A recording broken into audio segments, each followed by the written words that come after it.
What's up, everybody? It is me, KiNGAlpha. Hope everybody is having a great day. So, obviously, earlier they announced Dynasty, basically season 8, and it came out at like 5 in the morning. I was awake when I saw the notification, but personally, I was like, I can't do a video at 5 in the morning. However, for everybody that doesn't know, I have not been doing videos because of the fact that I have been sick. However, I will be streaming on Twitch when this video goes up, and I will be making sure that I try and keep you guys up to date on all the info when the PTR test is going to happen. So when we reveal everything that's coming in season 8, and then so on and so forth. I know I did not cover everything that they were teasing for the past like 5 days with all the phases and stuff like that, but I have been sick, so let's get into it. So they basically are going off the Tang Dynasty. The new update will happen on July 8th. Now, this is amazing because people did already predict that it was going to be the Tang Dynasty, so they were correct. And then the units, though, have really caught my eye, and there's going to be a new weapon class. And I think I was trying to make a video yesterday, but then my audio had kind of messed up, and I don't know why, so I hope the audio doesn't mess up on this video. However, we will be getting a new Pike class, which, if you guys don't know, I will be trying to main that class just so the fact that I can make guides for it, do plays with it, etc. I hope that it's not too overpowered. However, I do hope that it is still a decent class, counters other classes, but then other classes do counter it. So definitely want to see that. However, they did talk about the units coming in here. We're getting 4 units this season, and son of a bitch. Sorry about my alarm. So we are getting 4 new units this season. The first unit, and it's the T3, is the, I know I'm gonna probably pronounce the some of this wrong, but it's the Cudgal monks or something. And personally, I love when they do this art and how they are designing the monks and what they're going off of.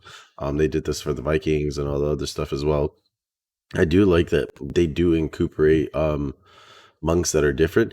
I do want to see how these monks will do against like other T3 units though, like condos, land sharks, Sons of Fenrir, just to see like how they would actually duke it out. It's gonna be interesting, especially Sons of Fenrir with how they're on the ground. Like, what are the animations gonna be like?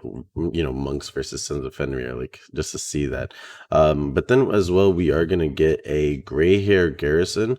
So they did talk a little bit about what each of the unit is, and the monks basically are peaceful protectors skilled in martial arts who detest the war yet heed its call when there's no other way.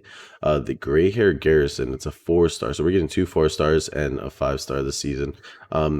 Weathered yet dodgily determined veterans of a doomed siege. Now, I'm not sure whether it's these guys or whether these guys are or the next that they name. However, these guys do look sick as well. If you do want to see the that glaive skin with the character, I'm assuming this is the level 100 character as well, which I do love his face mask. And I mean basically his helmet. And I do say like that glaive skin is going to be amazing. I want to see how the pike skin is going to look like, what the pike's going to look like, etc. However, the gray hair garrison, weathered yet dodgily determined veterans of a doomed siege. I really hope that means that they're an infantry unit or something. And the Modal battalion, a disciplined and elite force deployed often as the first wave of attackers. So that could be them as well, but if I didn't do my research right, if you guys want to let me know, no, these are not those guys, they're the other guys or whatever, I would appreciate it. And then we do have the final 5-star unit, the Shangji Grenadiers. So this is basically going to be the T5 muskets because they're coming in the unit tree. So you also will be able to unlock them in the unit tree, kind of like you were able to unlock Pavis through the unit tree if needed. And these guys are T5, and you'll be able to actually I'm assuming they're going to have an ability with grenades and everything. So these guys are probably going to become really good. It's going to be crazy though, because it's going to be an Eastern it's going to be an Eastern region type of TWs and everything. So Pav is going to be very heavy.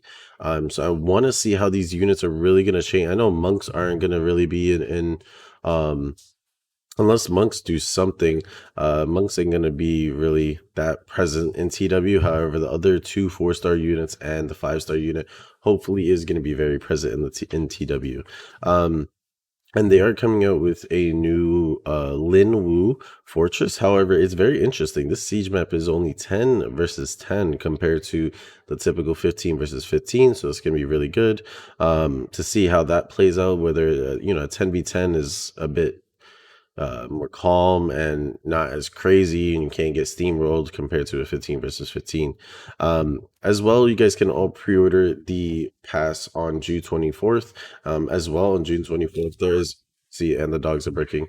And on June 24th, you will also be able to basically do the server transfer if needed. So yeah, I just wanted to keep you guys up to date. I'll be keeping you guys more up to date tomorrow. They're probably going to continue to release information every single day, probably like 5 in the morning for me, which does suck, but it is what it is. And basically I'll be keeping you guys all on all the info and everything. Let me know what you guys are most excited for, and I will be catching you guys later. All right, deuces, have a good one.